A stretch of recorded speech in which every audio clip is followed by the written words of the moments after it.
jangan kompromi. Jangan cari jalan pintas. Setiap kita, tolong saudara baca ya, 1 Korintus 4 ayat 10 sampai 13. 1 Korintus pasal yang keempat. Firman Tuhan, kami boleh oleh karena Kristus, tapi kamu arif dalam Kristus. Kami lelah, dan kamu kuat, kami mulia, dan kami hina. Sampai pada saat ini kami lapar, haus, telanjang, dipukul, dan hidup mengembara. Kami melakukan pekerjaan kami yang berat. Kalau kami dimaki, kami memberkati. Kalau kami dianiaya, kami sabar.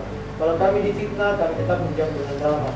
Kami telah menjadi sama dengan sampah dunia, sama dengan kotoran dan segala sesuatu sampai pada saat ini.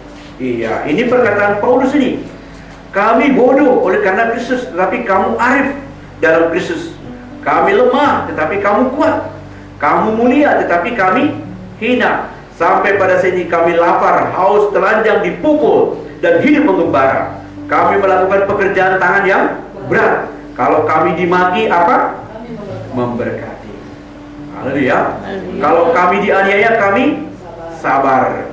Kalau kami difitnah, kami tetap menjawab dengan ramah. Kami telah menjadi sama dengan sampah dunia. Ini saudaraku perkataan hamba Tuhan yang besar. Sampai sekarang ini kami seperti sampah dunia. Nggak bagus nih saudaraku. Tetapi begitulah bagaimana Rasul Paulus merendahkan dirinya.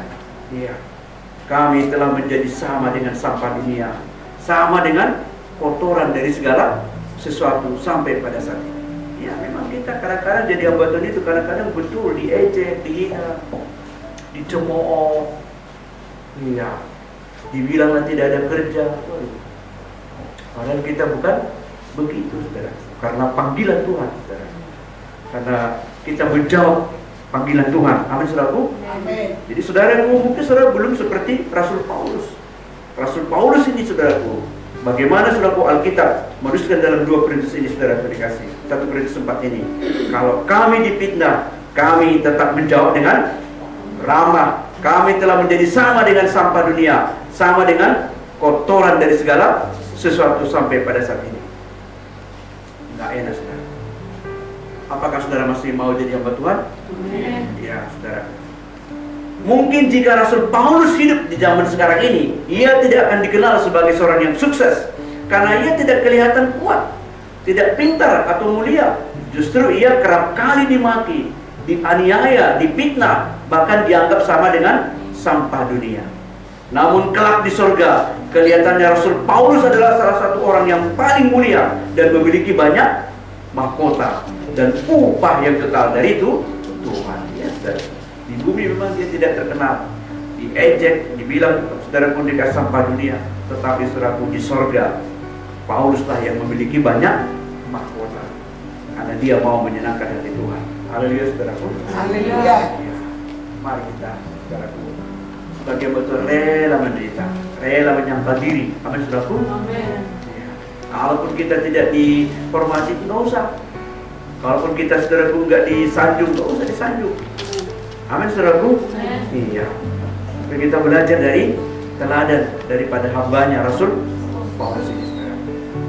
Iya. Dan ingat, saudaraku, background daripada Rasul Paulus bukan orang yang miskin, dia orang pintar.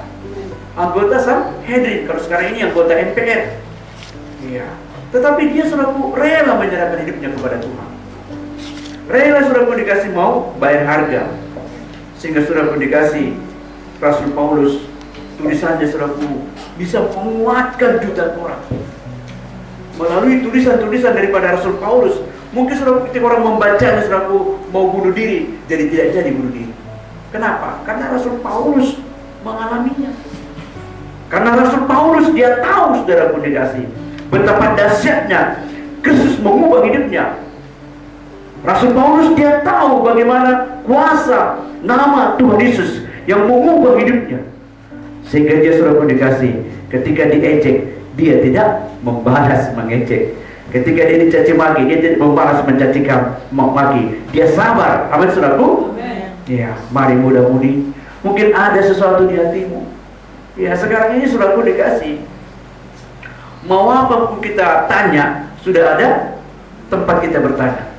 Ya, yang penting kita harus selektif. Kalau kita mau menjawab tentang bertanya tentang perkara-perkara rohani, wah banyak sekarang. Mau hamba Tuhan yang besar ada, hamba Tuhan yang sedang ada, iya hamba Tuhan yang gemuk ada, hamba Tuhan yang kurus ada, semua ada. Haleluya saudaraku. Kita bertanya, mudah-mudi. Mungkin saudaraku kepingin tahu saudaraku mengenai jodoh saudara. Ya ada di situ. Iya. Asal jangan bertanya kepada dukun. Haleluya. Nah, itu bahaya saudaraku. Haleluya. Iya. Jangan pernah bertanya kepada dukun. Haleluya. Ada hamba Tuhan. Iya. Tuhan marah saudaraku kepada Ahazia. Ketika Ahazia saudaraku tidur di kisi-kisi kamarnya, dia jatuh. Ketika dia jatuh, dia terluka dan dia suruh hamba-hambanya, tanyalah kepada Allah Beelzebul, Allah di Ekron. Datang yang dia berkata, Tuhan berkata kepada dia, suruh itu sampaikan kepada utusan-utusan tentara yang diutus oleh Ahazia. Tidak adakah Allah di Israel? Tidak adakah Nabi? Mengapa kau menanyakan Allah di Ekron, Allah Beelzebul di Ekron? Wah, saudara. Ya, saudara. Kemudian saudaraku dikasih Ahazia menyuruh satu orang tentara pemimpin, saudaraku jenderal dan 50 anak buahnya untuk menangkap Elia. Elia ada di saudaraku di atas bukit. Datang ini jenderal saudaraku dikasih. Elia, ya, turunlah. Raja bercerita, kalau betullah kau bantuan bela api turun dari langit membakar kau dengan ke-50 anak buah. Langsung bam, terbakar. Yang kedua juga begitu, tapi yang ketiga dia rendah hati. Dia berkata, Tuanku, biarlah kau mengasihani nyawa kami ini, karena kami sudah lihat tentara yang pertama, tentara yang kedua, mereka sudah dimakan api. Biarlah engkau kasihan melihat kami. Kemudian saudaraku, Elia turun dan pergi kepada Ahazia. Kenapa kau bertanya kepada dukun? Iya, Beelzebul Allah di Ekron. Tidak adakah nabi, maka kau tidak akan sembuh lagi. Ahazia langsung meninggal. Katakan, jangan bertanya kepada dukun. Jangan bertanya kepada dukun. Jangan seperti Ahazia. Jangan seperti Ahazia. Amin saudaraku. Amin. Iya, tanya sekarang hamba Tuhan. Sudah banyak saudaraku. Iya, melalui YouTube. Amin saudaraku. Iya, biar kita semuanya saudaraku sungguh-sungguh menjadi orang yang rohani. Haleluya. Mungkin ya.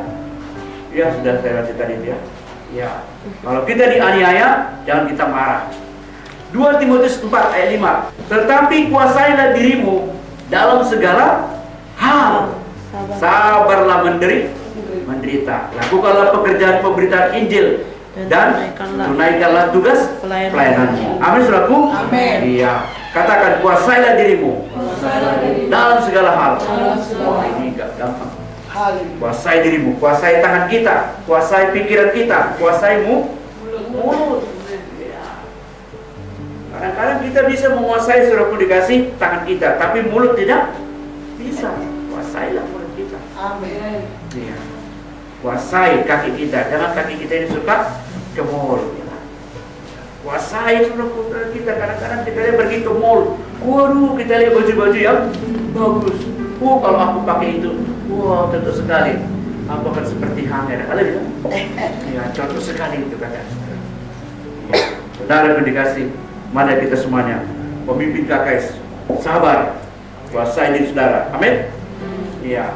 Selain hal tersebut di atas, kita juga harus sabar dalam menantikan janji Tuhan. Tuhan mau menggenapi janjinya dalam hidup kita, namun bukan kita yang mengatur Tuhan kapan itu semua harus digenapi bagi kita. Amin saudaraku. Seringkali kita berdoa memohon sesuatu kepada Tuhan dan mau Tuhan menjawabnya pada hari itu juga. Kita yang menentukan batas waktunya dan kita tidak sabar ketika kita melihat bahwa doa atau permohonan kita belum dijawab. Tuhan, janganlah demikian. Amin saudaraku. Ya. Kadang-kadang kita berdoa saudaraku, enggak dijawab Tuhan, mungkin sudah 1 tahun, tetap sabar. Ya. Tetap kita percaya. Haleluya saudaraku. Haleluya. Ya.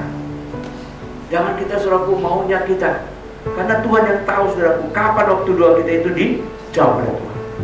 Iya, bagian kita sabar menantikan. Amin saudaraku. Amin. Ya. Nah kita tahu juga rancangan Tuhan bukanlah rancanganmu. Kita baca Yesaya 55. Sebab rancanganku bukanlah rancanganmu dan jalanmu bukanlah jalanku. Demikianlah firman Tuhan. Seperti tingginya langit dan bumi, demikianlah tingginya jalanku dan jalanmu, dan rancanganmu dari rancanganku. Amin, saudaraku. Iya. Abraham menanti berpuluh tahun untuk anak yang dijadikan Tuhan kepadanya. Ketika Sarah melahirkan Ishak, umurnya sudah 90 tahun. Itu hal yang mustahil, tetapi menjadi tidak mustahil karena Tuhan Maha Kuasa. Namun Tuhan tidak melakukannya dengan waktu yang diinginkan oleh Abraham. Abraham harus menanti dengan sabar. Ibrani 6:15 berkata, Abraham menanti dengan sabar, dan dengan demikian ia memperoleh apa yang dijanjikan kepadanya. Amin. Musa berumur 80 tahun ketika Tuhan mengutusnya kembali ke Mesir untuk memimpin bangsa Israel keluar dari perbudakan. Musa merasa dirinya tidak mampu, tetapi Tuhan memakai Musa dengan luar biasa, dan akhirnya Musa bertumbuh menjadi orang yang sangat lembut hatinya, bukan lagi seorang yang cepat naik darah. Awalnya Musa itu cepat naik darah. Iya, dia pergi melihat-lihat, saudaraku, kerja paksa. Dia lihat saudaraku mandor begitu hebat, saudaraku. Dia siksa itu orang-orang tua. Dia langsung tonjok dan tanam di tanah. Naik darah cepat. Tetapi kemudian setelah 40 tahun dibentuk di Midian, dia menjadi orang yang paling lembut. Aduh, saudaraku. Iya. Rindukah saudara menjadi orang yang paling lembut? Amin. Maulah dibentuk 40 tahun. Saudara boleh ya? Amin. Iya. Haleluya, ibu-ibu sabar kepada suami. Amin. Ya, walau belum bawa banyak uang, ya kadang-kadang suami datang, saudaraku, mungkin ada persoalan di kantor, saudaraku, ada potongan, haleluya, jangan langsung marah. Di mana uang ini semua? Saudara jangan marah, ibu-ibu, haleluya, sabar. Kalau kita sabar, kita akan ditopang oleh Tuhan. Amin, saudaraku. Bilangan 12 ayat 3. Adapun Musa ialah seorang yang sangat lembut hatinya, lebih dari setiap manusia yang ada di atas muka bumi. Waduh. Mari bersabar, percaya pada waktunya Tuhan. Pada waktunya ia akan menolong kita, sama seperti yang menolong bangsa Israel. Tuhanlah yang membelah lautan sehingga mereka dapat menyeberang dengan selamat. Tuhanlah yang menjadikan hal yang mustahil menjadi tidak mustahil. Katakan, Tuhanlah yang menjadikan hal yang mustahil menjadi tidak mustahil. Kadang-kadang setelah waktu baru saya selamat, banyak saya tulis, nothing is impossible for the believer, nothing is impossible for God. Ya, with God all things are possible. Saya selalu bayangkan itu, saya selalu bayangkan. Dan kita semuanya serbu, ya percaya, amin. Tidak ada mustahil bagi Tuhan Yesus. Katakan, tidak ada mustahil bagi Tuhan Yesus. Tuhan Yesus dalam saya adalah anak Tuhan. Saya sudah ditebus dengan darah yang mahal. Saya biji mata Tuhan. Doa saya didengarkan Tuhan. Terima kasih Tuhan. Haleluya.